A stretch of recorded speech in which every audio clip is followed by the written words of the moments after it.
Okay.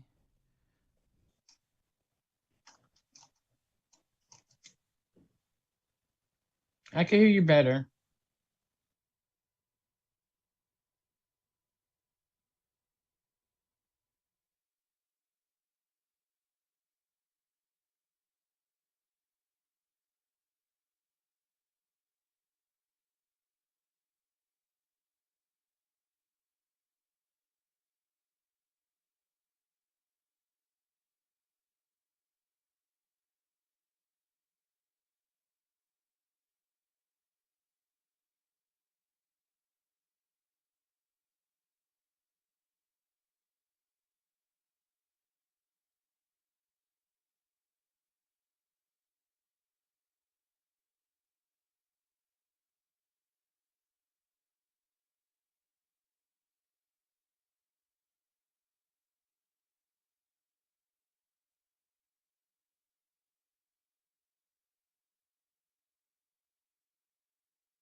Good afternoon. Good afternoon. Welcome to Face to Face with Gerald and Regina.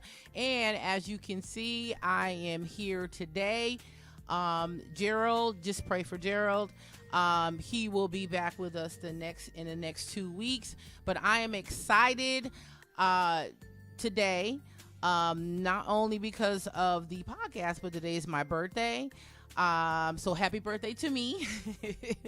And then also here, the weather in Dallas, I don't know about anybody else, it's 37 degrees. So I'm like, woohoo, finally. So thank you so much for tuning in. We had some technical difficulties, but we are on. And welcome again to Face with Gerald and Regina, where we give different perspectives on real life issues with transparency. Please tune into us every other Saturday on Dallas On Air. We go live stream, and then also go to Face on our Facebook page. And please, if you want to comment and give us encouraging words, do that. Also, you can find us on YouTube, Face with Gerald and Regina. Please subscribe, like, and share. Excited today because we have a special guest all the way from Bridgeport, Connecticut, and she has been on here when we had a topic, I can't remember the topic, about a couple of months back. So we are happy that Minister Dawn Wiggins-Ely is joining us. And before I introduce her, and have her have some words. Our topic today is how to cope with grief and loss. And just before I even read her intro, normally, and I think I've explained this in the past, normally when we come up with our topics, we just don't come up at a whim. There are times where we pray before we actually come up with topics, and this one is quite a touchy subject, simply because this kind of hits home for me, and just being transparent. There are so many people dealing with loss and grief. I've had family members, I've had friends just passing away. Which again, that's life. You know, we at one point we have to die. I mean, I hate to say it like that, but through that, just how to deal with the coping, how to deal with grief, how to deal with loss. And we just wanted to share some things that we have personally gone through, within, I would say, a year and a half, dealing with coping and loss. And I see my sister, Dawn Ely. Woohoo! Hey, Dawn. Good afternoon. Good. Yes. So, before I read your intro, I'm just going into, so but we're going to be transparent today because this is something that we both have gone through, so we can share with you guys out in podcast land, those that are listening, and how we deal with it, and then just kind of share some tidbits on how to cope with loss and grief. So on that note, I'm going to read the intro for Minister Dawn Cherie Wiggins-Ely. She did the whole thing. Okay. Dawn S. Wiggins-Ely is a member of Resurrected Life Apostolic Church located in Bridgeport, Connecticut. Her pastor is Dr. Apostle Latanya Carson Altman. Dawn was born in Bridgeport, Connecticut to my parents, Ernest Wiggins Sr. and Diane Montero Wiggins on February the 13th, 1973. Dawn grew up going to Our Lady of Good Counsel Church, which, by the way, is a Catholic church. In 1985, she got a call from her uncle, Bishop Wiggins of Bethel Memorial Deliverance Church, invited her to a service. Her life changed when she gave her heart to the Lord at 11 years old. Dawn was trained and worked in various areas in the ministry. At age 13, Dawn gave her first message entitled Sin. She worked diligently as a pulpit nurse, which you don't see a lot nowadays, usher to head usher, youth leader, Sunday school teacher, praise and worship leader to head of praise and worship, women's ministry, food pantry assistant and volunteer. And she was the church administrator at Bethel for 13 years, as she has cherished meeting many pastors and long-term friendships. On December 19th, 1993, Dawn married Sean J. Ely Sr. They have 4 handsome sons. Hey, nephews, whom she adores, and those that know her well, she calls them all her guys. On September 15, 2007, Dawn heeded to God's call and was ordained as a minister evangelist under the direction of Bishop William F. Wiggins Sr. Dawn is a graduate of Buller Havens RVTS in Bridgeport, Connecticut, and received a certificate in machine drafting, a certificate of office training, a certificate in business writing and proposal, and a Serve Safe certification issued by the National Restaurant Association.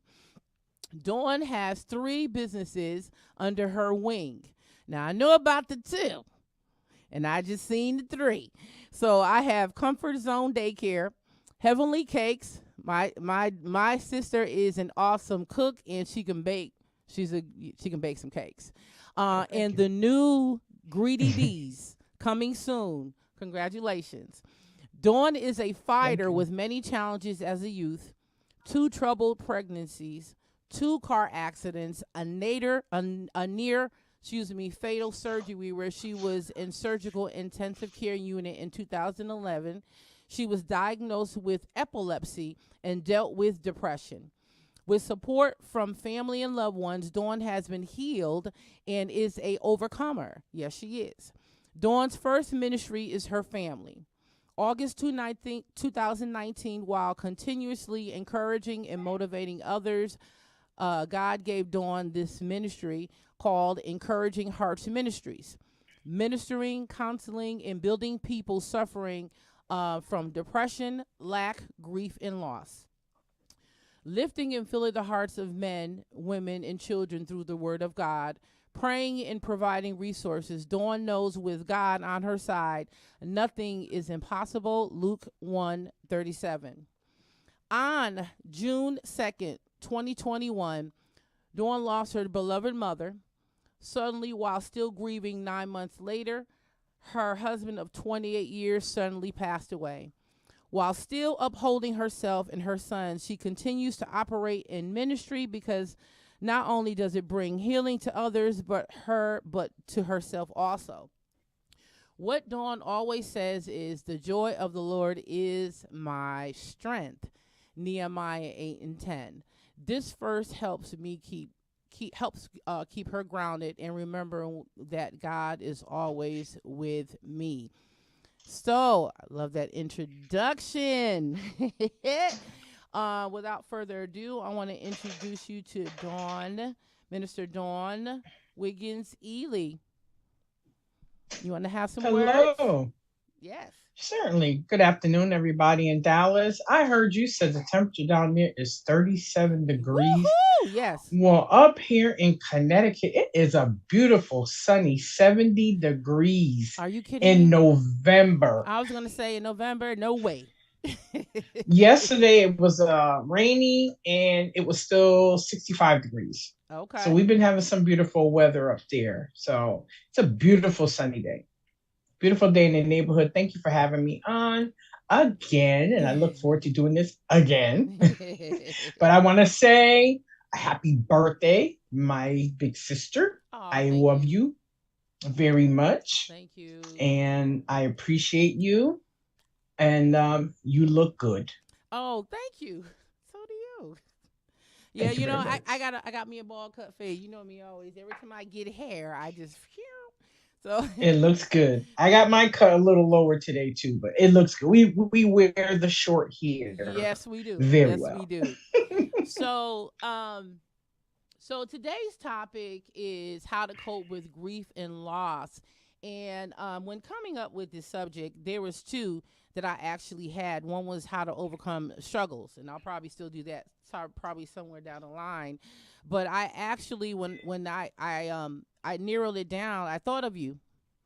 And Mm. initially, you know, I was like, oh my God, I don't know how she would feel, if I asked, and then of course I ran it through Gerald, and all Gerald kept saying was, you know what, I think this will be great. He was like, people need to hear, people need to know how to cope. And then he went into, and this will be great for you and your sister to heal um, Mhm. from it. So today we're going to talk about coping with grief and loss. And let me see here. Let me put my stuff aside. I got papers here. You know me, I got papers. What I want to do first is I want to define grief and I want to define loss. Okay. And then we're going to go right into it. Okay. So what I'm gonna do, define grief and loss, and then we're gonna go into our personal experiences. Okay, so grief is a strong, sometimes overwhelming emotion for people, regardless of whether their sadness stems from the loss of a loved one, or from a terminal diagnosis they or someone they love have received. And on here, it's a loss of a loved one, because I want to clarify how to cope with grief and loss from a loved one, loss of a job, loss of friendships, and loss of relationships. This is going to cover everything, but the main thing that we're talking about is loss of loved ones. But this is going to cover, it's good. It's going to be the same for everything. Loss, define loss. The fact that you no longer have something or have less of something. I'm going to say it again. The fact that you no longer have something or have less of something. For instance, many parents feel a sense of loss when their children leave home. Um, or the state or feeling of grief when deprived of someone or something of value. Okay. For instance, a person or thing that is badly missed when lost, or he will be a great loss to many people when So we are going to talk about our personal um, dealings with loss, and I'm begin with you, um, and then I'll let you know how we've dealt with grief and loss. Okay. One of the first major blows for us Yeah. was Daddy passing away in 2017. Yes. Um, and it was a little different with him because he was sick in the hospital and I had to have a procedure done. And I remember I said to him, Daddy, he was unconscious. He had, well, to start with, he went well over 20 minutes without oxygen to his brain. So he was slowly fading away. But I really thought I was going to be able to have another opportunity to speak with him again, because I did say, Daddy, I'll see you on Tuesday. Mm-hmm. Um, but I had my procedure that Friday, and on Saturday, our brother went up and he said, Dawn, he seems to still be doing good. He had brain function.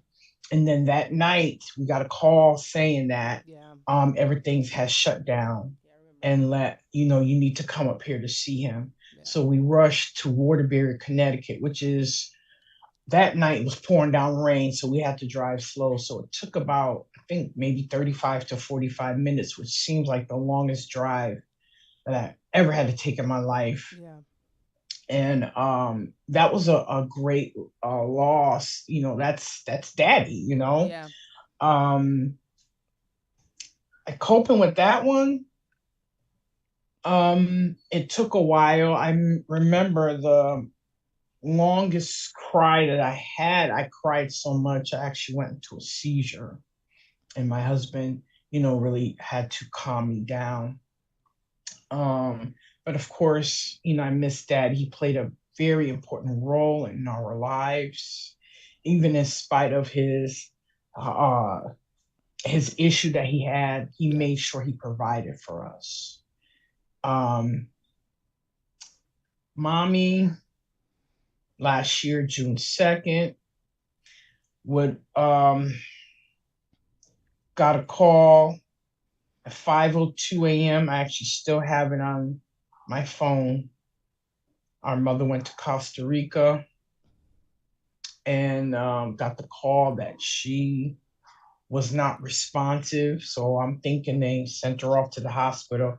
I don't want to tell it going into too many details, Yeah. but she passed away, and that was suddenly. And one of the hardest things um, going through that was having to tell my sons, because they were very close to her, and my 23-year-old, who's a big guy, literally fell in my arms, and I had to try to hold him up.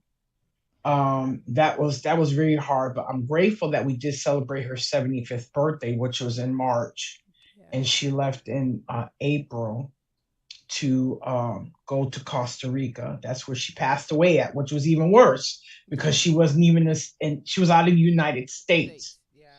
Yeah. Um, and then 9 months later, on March 11th of this year, my husband and I, we got up, went to work as our usual day. He came home and he said he wanted to take a shower.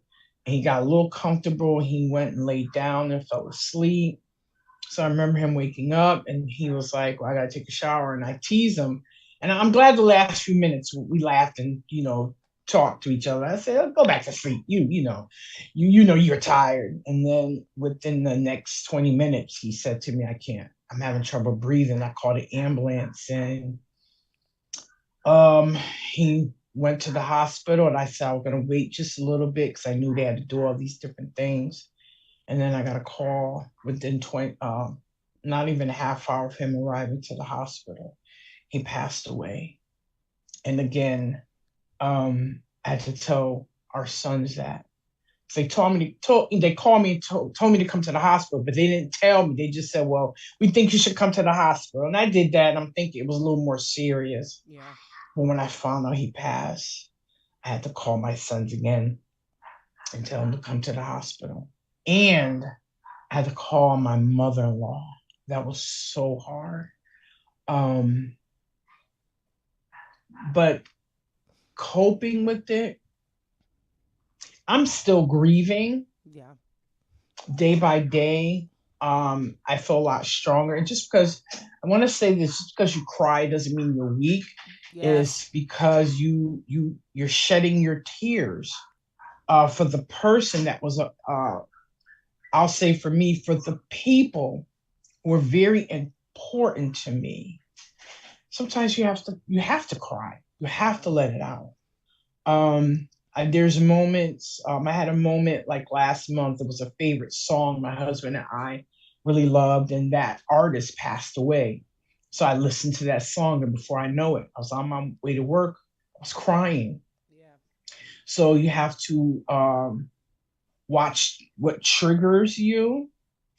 I'm not saying to stay away from it, but if you know it's going to get you going, now I know what my triggers are. That particular song, certain things. I think it was I listened to the song, and then I looked at my husband's urn, and I got triggered. Watch what your triggers are. Mm. But we all have a right to cry. Everyone's time of grieving is different. It takes longer.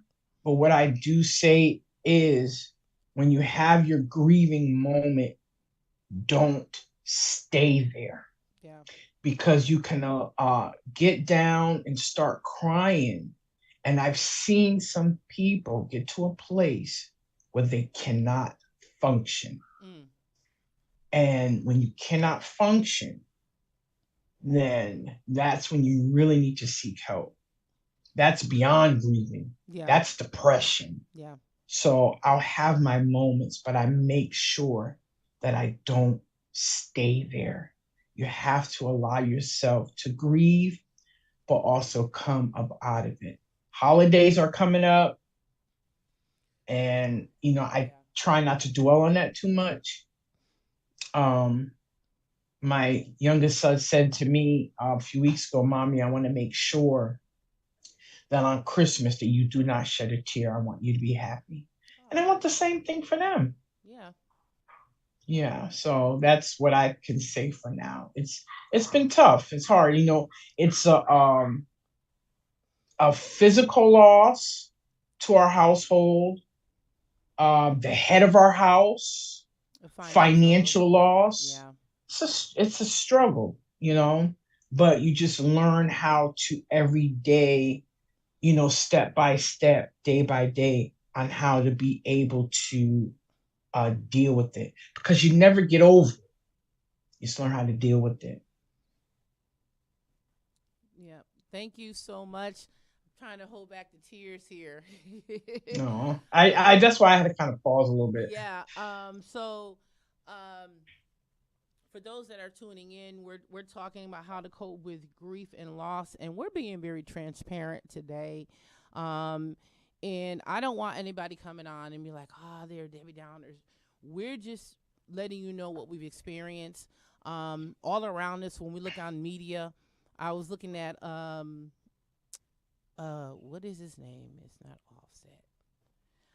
One of the Migos. I was just senseless, people Oh getting yeah. murdered and just people passing, and then with one of our cousins passing away, and then the holidays coming, and I think this is an important conversation to have, um, when dealing with grief and loss. So, for me, personally, and we're being transparent. We're being very transparent. For me, man, because I live a distance, um, my family, the majority of my family is from up north, Bridgeport, Connecticut. I live in Dallas, Texas. So with the passing of my father, um, that was like the first man that I mean, like, man. He took care of the house. He made sure he provided for us. My mom didn't have to want for nothing. She didn't even have to work. She decided to go to work a little bit later, but he was our provider. That was the first man. I think that's probably why I'm single now, because I always compare. But to me, what a man and a provider is, my dad. That's how I looked at my dad. And we had our dad, mom and dad in the household. Was no single parents. We had both mother and father in our household. And when I say it makes a major difference when you have both of them there. Unfortunately, things happen when people become single parents. I don't know why I'm going this way, but it's probably for somebody that's hearing it. But yeah, I grew up in a two-parent family home. Um, we wanted for nothing, but him physically being there, emotionally being there, financially meant a lot. So when I got the call, I'm thinking that because I was going by with Ernest, my brother's name is Ernest EJ. What he was saying, so I'm thinking, okay, what happened? And I'm like, I didn't know he was 20 minutes without, oxygen. My dad, how long was he on the oxygen? He had like the oxygen with the tank and stuff like that. So my dad, I don't know how long, but I think for like a year or two he had been on it. Yes. And we really don't know what happened. And the woulda, shoulda, couldas, we kind of put that aside because we're like, how did it happen? He always leave the house with air. But when it's your time, it's your time. So I did get the call, and my brother was saying he has brain activity. Just letting you know, don't come up here. You know what I'm saying? He's good. And then this was, I believe, on Friday. On Saturday, I believe is when I got the call saying you need to come, and that was the hardest.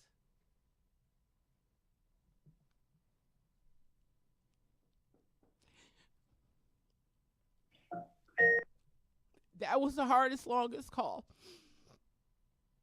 Um, the call and then the drive, because we normally would fly, but we end up driving. So that was the longest drive. Um, but I'm glad that I made it. And I think with our parents or just with someone that we love, we always feel that I'm so sorry. Yes, all right. Take a deep breath. When we are dealing with our loved ones, we always think that we're going to have time with them. And with my father, I thought I was going to have time with him. Watch it. So, glad I went down there. It was a beautiful service, of course. We seen family members that we haven't seen, and I hate it because we normally get together when I hate to say that. We used to do family reunions. We don't really do that anymore. So now when we see everybody, unfortunately, is at a funeral. So I got to see a lot of my aunts and uncles, but I took that pretty hard. One thing about my dad is my sister can tell you we were daddy girls, Mm-hmm. especially Dawn. But we were daddy's girls. So, pretty spoiled, but we also were taught, we had to work for what we, needed to get. So, um, that one, I just lost my train of thought. But I was in shock. With that it was unbelief, and then I was shocked, because I thought I was gonna have more time, with him. So I'm gonna fast forward because I don't want to. I'm trying not to cry, so much. Um, but the next one was my mom. Um, to this day, I'm still in. I wouldn't say shock, but disbelief. Um, Yeah. you and EJ knew about the trip to Costa Rica. I was told at the very last minute because I think they knew I was going to try to talk my mother out of not going. We did try to talk her out of it. She still wanted to She go. still wanted to We go. had a meeting with her. So with my mom, I'm still dealing with that. Even with my dad, I have the memories. I still deal with that, but with my mom, it's still fresh, even though it was last year. She went to Costa Rica, and I got a call. Was it like 4 or 5 in the morning, and it was just like over with. That's the feeling I got. It was like she's gone, and I'm like, what do you mean? Like I was like, what do you mean? What do you mean she's gone? She's just down there. She's supposed to come back. Matter of fact, I had spoke with her like a week before that, and she was talking about coming to Texas to visit. So I'm like, what do you mean? Like I'm like even now I'm like I still can't believe she's gone. But God had other plans for her, you know. So so with that came unbelief. It came shock. One thing I do want to put out there was I love my mom and dad. Daddy's girl. With my mom, we butted heads, and I'm not putting my business out there, you know. And this can help someone, we did butt heads.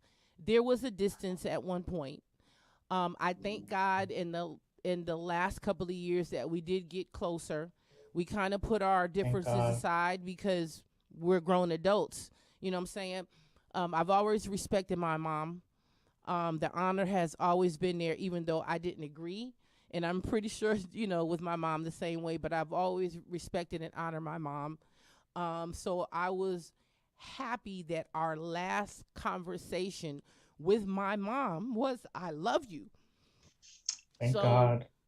the same thing with daddy, because daddy would call me, "Hey, Jeannie." My last conversation with my dad was "Kiss the kids for me," and he would call me Jeannie. You know, same with my mom. Last conversation, it was good thoughts. It was, "We can't wait for you to come to Texas," and then at the time we found out, um, Zai was pregnant. So she was looking forward to having another great grandbaby.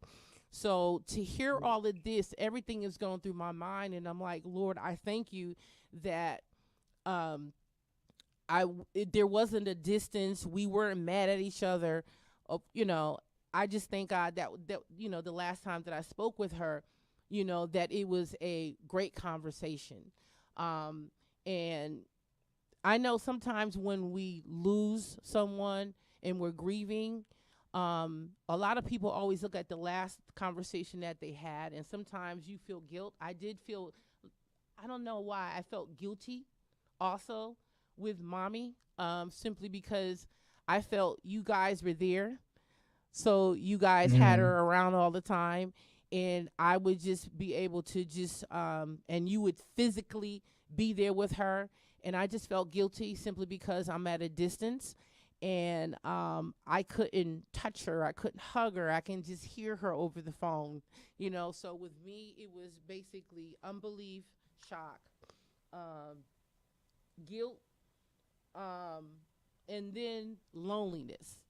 Um, mm. with both of our parents that are deceased, I look at some of my friends. They have both of their parents still, or they at least, that's okay. They at least have one parent. So I get a sense of loneliness. I know that me, you, and EJ, we have each other, but even now, I'm like, I can't believe that they're both gone. It's I'm not the like, same as mommy and daddy. yeah. I didn't know if you wanted to chime in. I'm just running my mouth. So No, that's okay. That's, you know what? That's part of the healing process is yeah, talking about it. yeah, And for me, that's how I cope with it is talking about it. But I understand how you feel because for me, the last right before mommy went away, I carried her suitcase because she stayed at her friend's house the night before. That thing was so heavy. I said, "Mommy, what you taking the whole Connecticut with you?" But we had I hugged her, told her I loved her, and we had a good relationship. And there was a time in my life where we bumped heads. I didn't want to hear anything she had to say. yeah, We bumped heads, but we came to a place where we, were able to ask for forgiveness. Out of respect, I said to her, "Please forgive me," because I didn't want to be held accountable. yeah, Because the Bible says, honor your mother and father yeah. so your days may be long on the earth. So I said, you know what? I want to live long. I need to honor my mom and my Exactly. dad. So I, um, talking about it is a part of the a coping Exactly. mechanism is Yeah. talking about it, and that's how it helps me.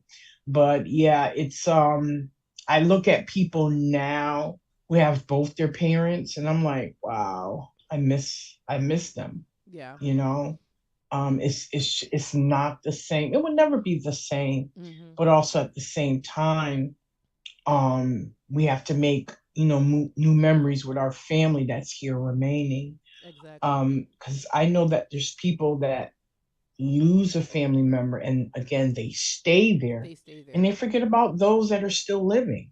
Yeah. You know, I could, be in a down and depressed place, but what good is that going to do my sons? Yeah. You know, they still, even there's two in their 20s, they still need guidance and direction in certain areas. So we just also have to remember who's still here Here. Yeah. who may need us, Yeah. so I'm glad we're doing this today.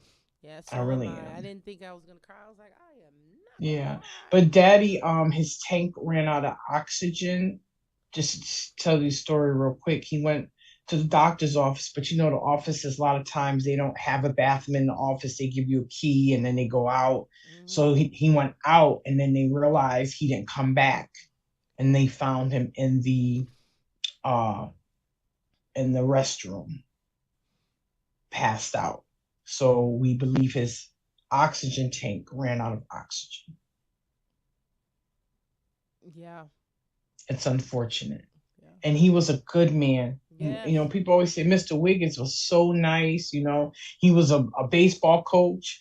And, for Yeah. you guys, I always said, I can't wait till I get older to be able to play softball. He'd be Yeah. my coach. But, Co-ed I softball. look at a lot of things. You and EJ got a good part of him, Yes. and I got a good part of him. It wasn't what I thought it would be, but we got a good part of him. And I Yes. really appreciate and thank God for that. And I got a good part of my mother, and I got an awesome part of my husband, because when I look at all four of them, I see Sean Senior in each and every one of them, In all of them.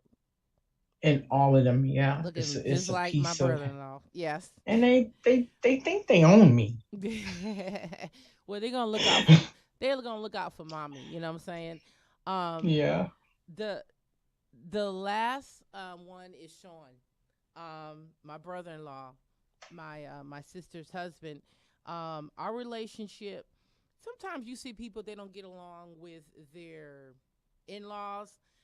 We used to joke a lot. you called him skunk. He He called called you me pineapple pineapple head. head. He called me pineapple head, and I call him a skunk. And the reason why I call him a skunk because on his hair he had that gray patch, and he reminded me of Pepe Le Pew. He didn't smell like him, but I'm just saying he And reminded me. it started extending more too. I don't know if you know that.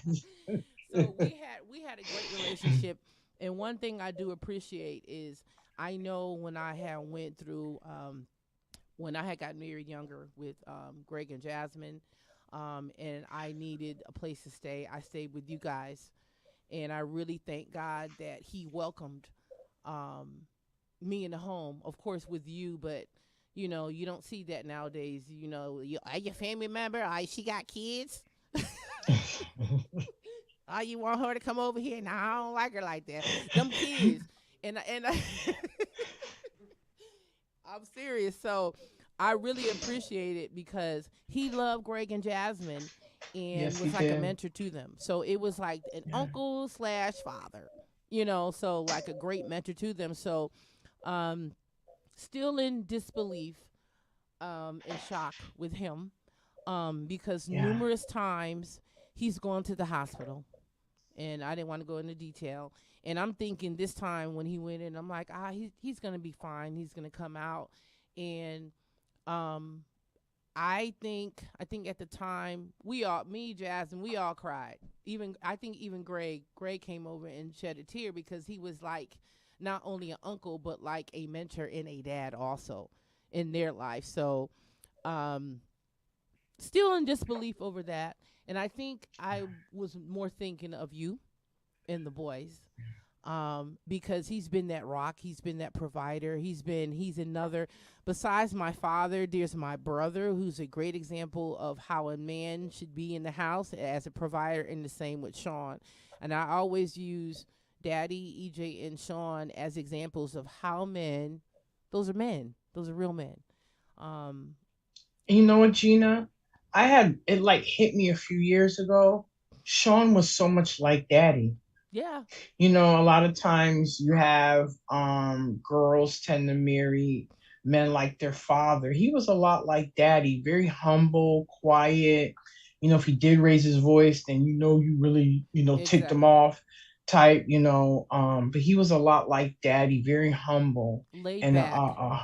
yeah, laid back, hard Yeah. worker, but he was tough on the boys. Mm-hmm. And now that he's not here, I understand why he had to be hard Who you had to be hard. on them. Yep.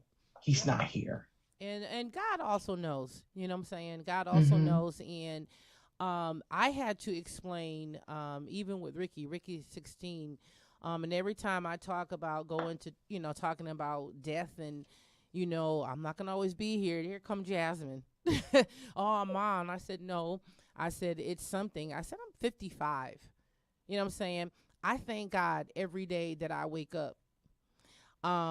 Because I go on Facebook and I'm seeing people in Connecticut that are just passing away Left and right. left and right, and am here also, but of course, back home, and we don't know when our time is.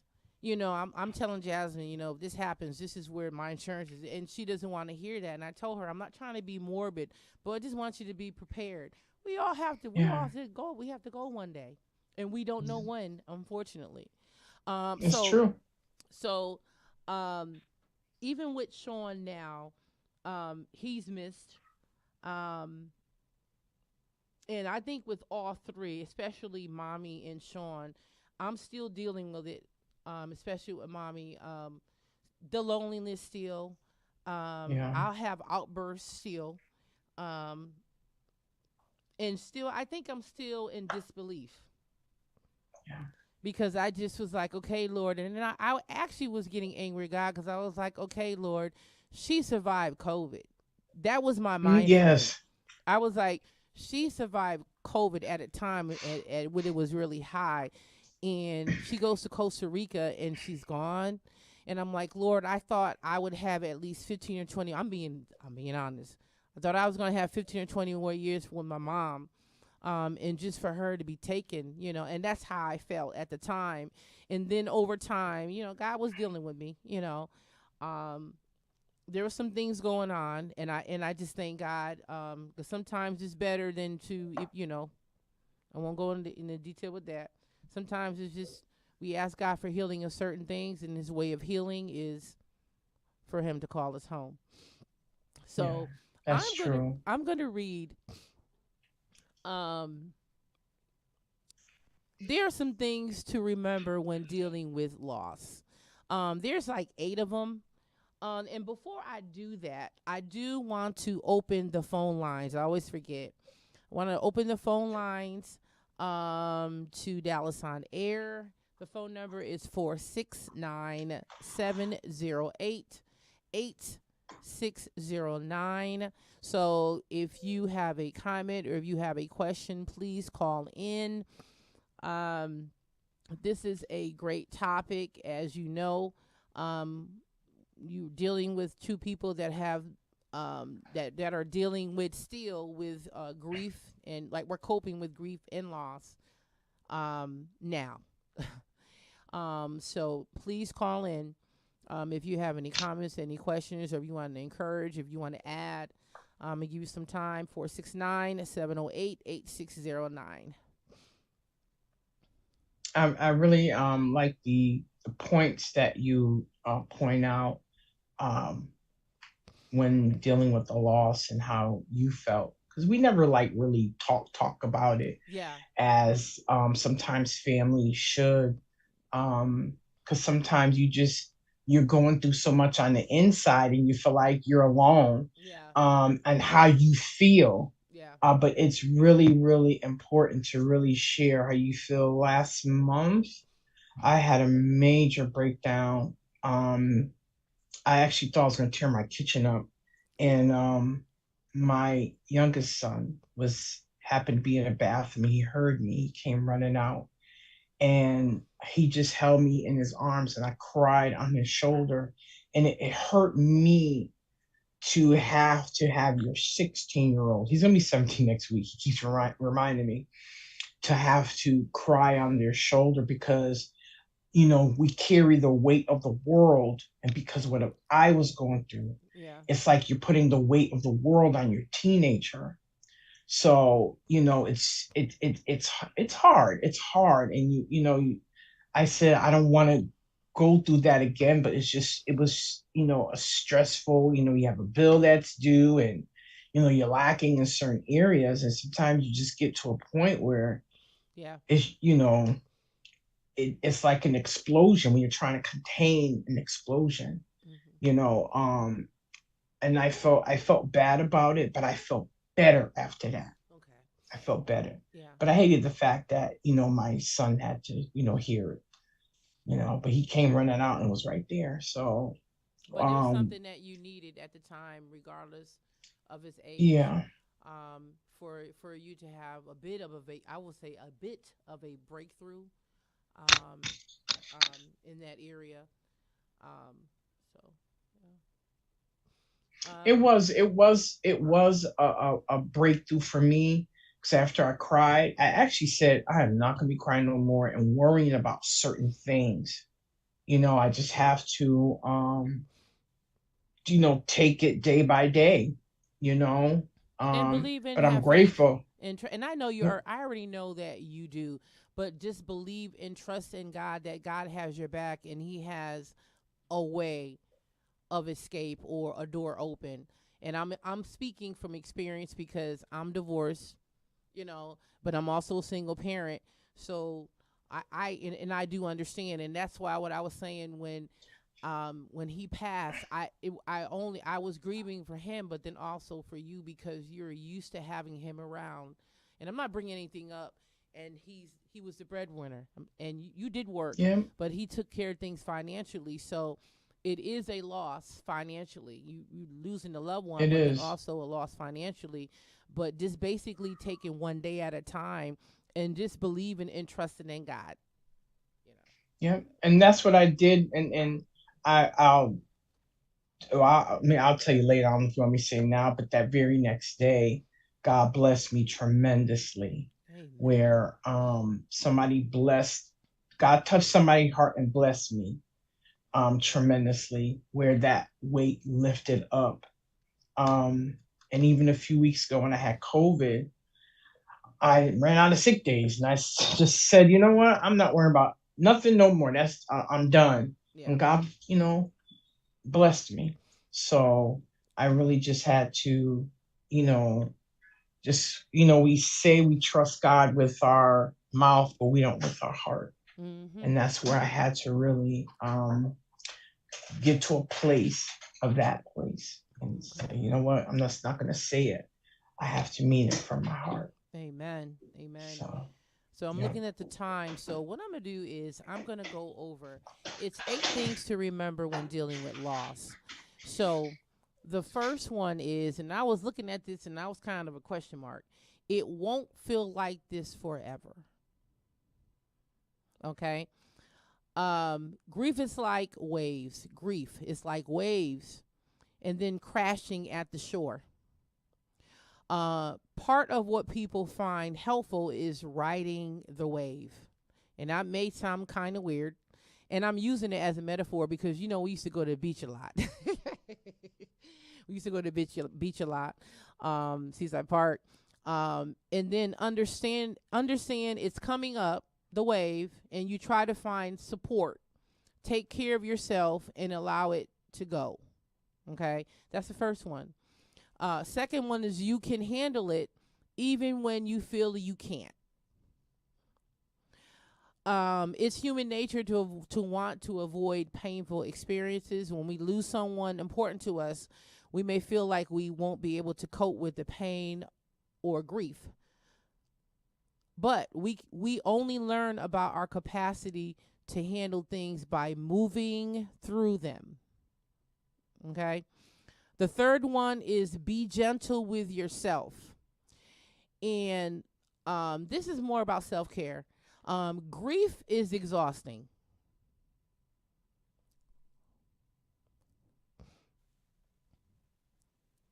I can't hear you. No, I'm sorry. Okay. Something was happening in the background. Okay. I'm like, hey, boys, come on, boys. Uh, so grief is exhausting. Um, I suggest caring for your body during times of intensive stress. Carve out times to take a nap, eat nourishing foods, drink plenty of water. Alcohol and sugar may seem like quick fixes, but they can actually have the opposite effect. It's true. So alcohol, sugar, yeah, I'm trying to with the sugar. Listen, I had to eat some ice cream a few times. I ain't gonna lie. Snickers It is felt my good. Snickers is my friend. Okay, so okay. So number 4 is think in cycles, not lines. If you reach a point where you're feeling good only to feel bad again, it's not a sign that you've relapsed or gotten worse. It's how grief works, and it's Mm, actually forward movement. awesome. Yeah. Let me see here. Sometimes someone will say, "Well, I was walking down the street and like I'm in the car, like you said, you were in the car, and all of a sudden you start crying, and then yet a few minutes later you felt fine, like in the kitchen. You went through the motion. You vented, and then you said after that you felt fine. Grief is a series of loops. You can circle back to where you were some time ago. Your feelings are normal, and this is my thing. When dealing with grief and losses, please go through the motions. Crying Yes. is not weak. If you have to talk to someone, please talk to someone. If you have to Hmm. talk to a family member, please talk to a family member. If you have to join a group, please join a group. If you have to go to your church and talk to the pastor, please talk to your pastor. If you need counseling and therapy, because people, when you say that, people are like, huh? Please either do it group or one on one. Did you want to say Yes. something? You okay? Okay. Yeah, I everything you just said, I totally agree. Also be careful who you open up to, and I'm gonna Oh, yes. tell this experience. There's two Yes. issues that I had on the job. I had a new manager come in back in May, and she was very mean. I didn't open up to her. She knew what I'd gone through. She said, "I'm sorry, you lost your husband." But then one day she came out and said in front of our supervisor, "So what? Your husband died. Get over it." That was very hurtful. I was angry. I was so upset. It was so hurtful. I left. And then recently that day when I listened to the song, I got to work and I tried everything. You try to hold it in, and then a co-worker of mine, older woman, try to encourage me. And then a few days later, someone came to me and said, Dawn, just be careful who you open up to, Mhm. because she didn't like what she said. And I said, what did she say? This lady, and had never gone to work crying. I don't like doing that. Had Mhm. made the comment, older woman, I hope she don't come in here crying again today. I said, wow. So now, honestly, I'm one of those type people. When you do and say stuff like that, I kind of shut you off Yeah. because you don't mean me any good. You're in my face. She's talking about, just breathe, do this, do that. But then you go behind my back and make a comment like that. It's okay. Yeah, I kind of cut her off, and she always asks me, "You okay?" Yeah, I'm fine. I'm just not talking to you. Yeah. You know. Sounds like a friend of me. So I call it a friend of me. yeah, yeah. Mhm. So I will be. be careful who you open up to. Mhm. That's what I learned these past 8 months. You cannot talk to everybody. Make sure it's a trustworthy person. If you have Yes. to cry, if I said next time if I cry, I'll just call in and said I'll be late until I know I got myself together. Mhm. That is so, and I'm just gonna say it. I'm glad I wasn't there. I'm sorry. I'm glad I'm in Dallas, Texas. That is so insensitive. Yeah, I had to say it. Yeah. That is so Very insensitive. insensitive. And then when people Yeah. don't, when they haven't, and we don't know, when they haven't lost anyone, I I don't know. It's very very insensitive. And for her to be, you said she's in management. Yeah. Okay, okay. I was gonna say something. And she still works here. They didn't do anything. That's what I'm saying. Very insensitive, and for some reason nowadays they just throw anybody as a manager. Let me just put it that way. Hmm. Um, Yeah, it's so, true. Yep. um, so I'm gonna She's go. proof. Yeah. So the next one, real quick, because I'm looking at the time. Your feelings are normal. It says what can make it more challenging is when you or other people around you tell you what you should or shouldn't do. Allow yourself to feel whatever it is you feel: anger, sadness, even relief.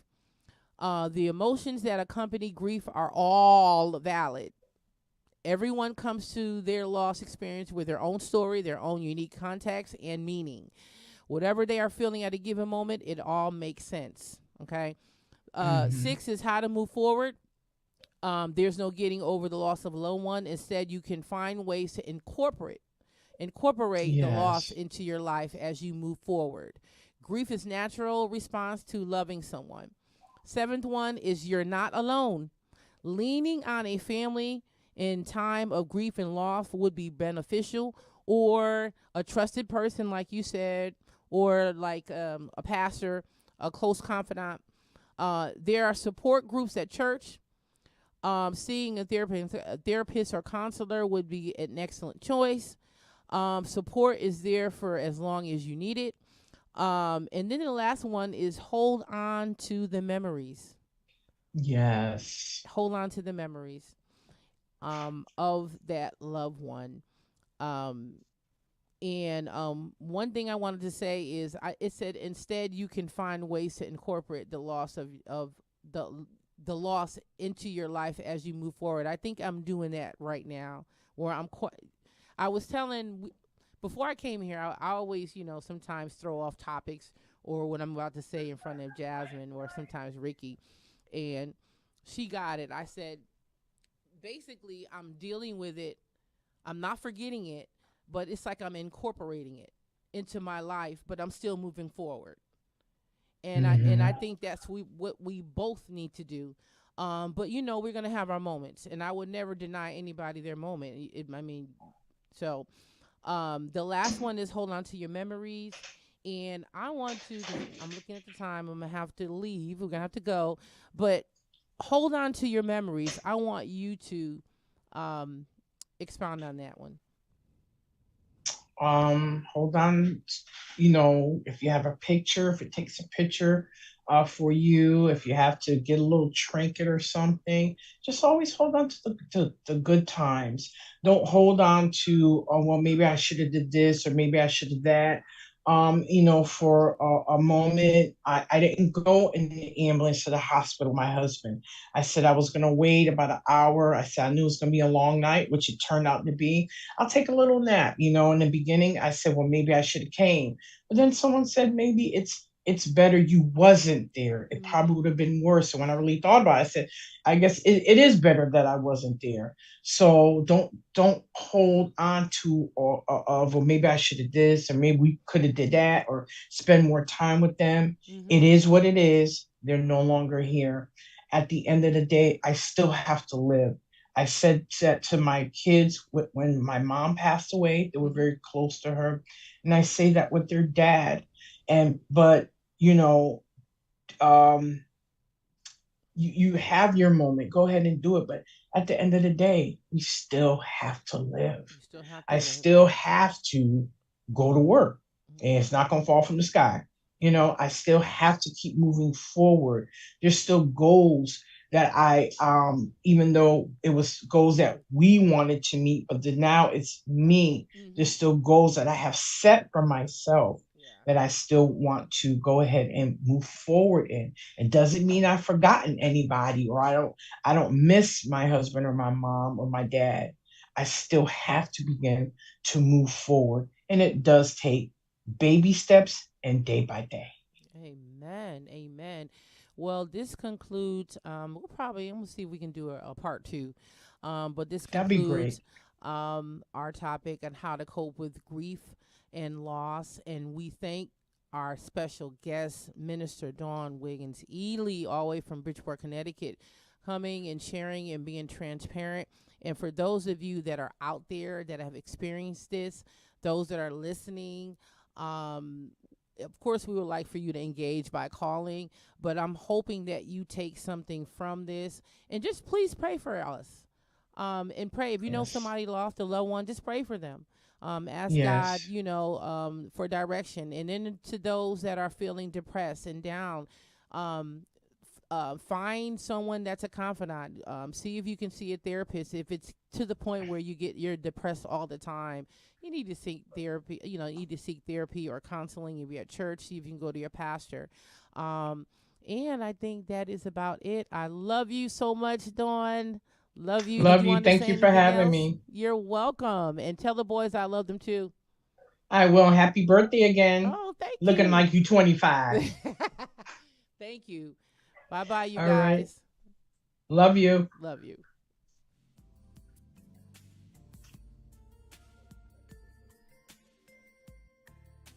Hmm. Oh, thank you. I'm sorry. Thank you, everyone. That's what I thought I did. Thank you, everyone, for tuning in to Face to Face with Gerald and Regina. And we will be back in another 2 weeks. You'll be able to see Gerald. Of course, in the past 2 weeks, you got to see me. But thank you for engaging. Thank you for listening. And I'm hoping that someone got something out of it. Thank you.